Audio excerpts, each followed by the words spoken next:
Hello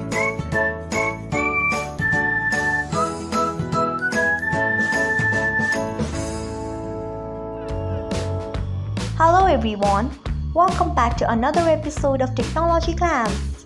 Today in this video, I am going to guide you through how you can disable software navigation buttons on MX Player. So let's get started. Firstly, open MX Player app in your device. Then tap on your profile icon if you haven't. Next, tap on Settings. After that, tap on Player.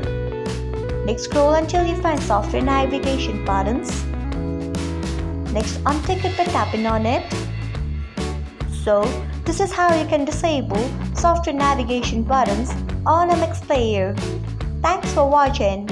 If you found this guide helpful, we would love it if you hit the thumbs up button below.